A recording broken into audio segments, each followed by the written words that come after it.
Hoje no Drops da Márcia, nós vamos falar sobre Arthur Rimbaud. Rimbaud talvez seja o maior fenômeno da literatura francesa, né? É uma espécie de enfant terrible que teve uma passagem fulgurante. Ele escreveu apenas dos 15 aos 20 anos, depois ele abandonou a literatura, se tornou comerciante no norte da África e no Oriente Médio, fazia transações ilícitas com armas, talvez até com escravos, né? E é muito difícil falar sobre Rimbaud, porque ele, depois que ele abandona a literatura aos 20 anos, ele não faz nenhuma tentativa de esclarecer nada sobre a sua vida. Nós sabemos que ele estudava em Charleville e que aos 15 anos ele ganhou um concurso no colégio com os melhores poemas escritos em latim. Ele teve a felicidade de ter um professor compreensivo e culto chamado Isambard, com quem ele se correspondeu durante algum tempo.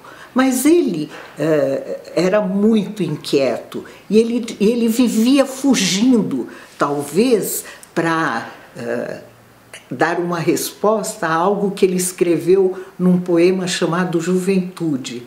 Eu procuro o lugar e a fórmula, mas parece que ele não encontrava nem o lugar nem a fórmula. Há indícios de que ele participou da Comuna em Paris. Depois ele ia a pé para a Itália, ele fugia para a Bélgica, era reconduzido, ora pela polícia, ora a pedido da mãe, pelo professor Isambard, né? Mas ele tem umas coisas que são assim extraordinárias em literatura.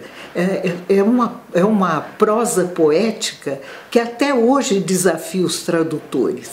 Eu vou me atrever a ler algumas dessas poesias do Rimbaud e não vou utilizar as traduções mais conhecidas. Eu vou fazer as traduções que eu me arrisquei a fazer. Não por pedantismo, nada disso, mas porque eu gosto da maneira como eu entendi o Rimbaud. Então, nós vamos pegar um poema aqui, pequenininho, chamado Vigílias. Vigílias ele escreveu aos 20 anos. Vigílias é o repouso iluminado, nem febre nem langor, sobre o leito ou sobre o prado. É o amigo nem frágil nem ardente, o amigo. É a amada nem aflitiva nem aflita, a amada. O ar e o mundo nunca procurados, a vida. Era isso então? E o sonho arrefeceu. O Rimbaud, ele era tão moderno, ele criticava tanto a burguesia e as coisas que estavam como que predestinadas a ele, que ele antecipou vários movimentos literários e culturais no mundo. Por exemplo, os beatniks, os existencialistas, essa mania da literatura de viagem que depois se instalou no mundo, né? E ele tinha, assim, críticas severíssimas ao modo burguês de viver. Ele achava que para ser poeta era preciso ser vidente. E para ser vidente, ele pregava o desregramento de todos os sentidos. Mas isso não era um jogo de palavras para ele. Ele usava absinto, haxixe, era homossexual, foi ao encontro de Verlaine, tiveram um caso tempestuoso de amor. E eu vou ler para vocês uma outra tradução que eu ousei fazer, chamada Cidade. Sou um efêmero e não tão infeliz cidadão de uma metrópole dita moderna, porque todo o gosto conhecido foi eludido das mobílias e do exterior das casas, bem como do mapa da cidade. Aqui vocês não notarão traços de nenhum movimento à superstição. Afinal, a moral e a língua foram reduzidas à sua expressão mais simples. E milhares de pessoas que não têm necessidade de conhecer têm uma tal semelhança em sua educação, em seu trabalho, em sua velhice, que o percurso de suas vidas deve ser constantemente abreviado sem que uma estatística louca sobre os povos do continente o revele.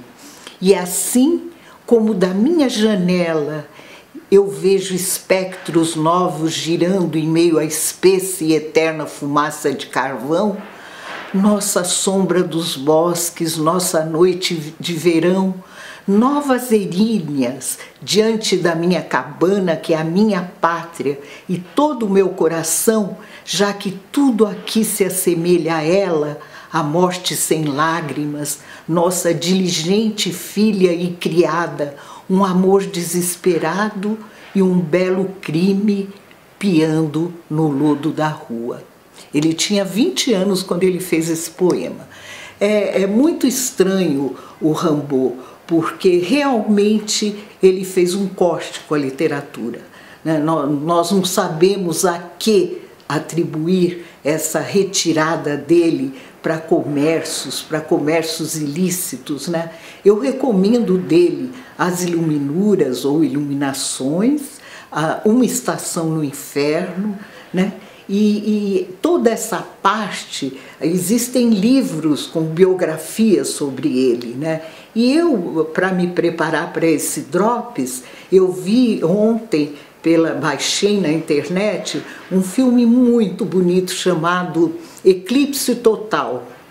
O rapaz que faz o Rimbaud é o Leonardo DiCaprio, que talvez seja até um chamariz para vocês verem, mas ele está muito bem, porque o filme é antigo e ele devia ter mais ou menos 16, 17 anos, como o Rimbaud.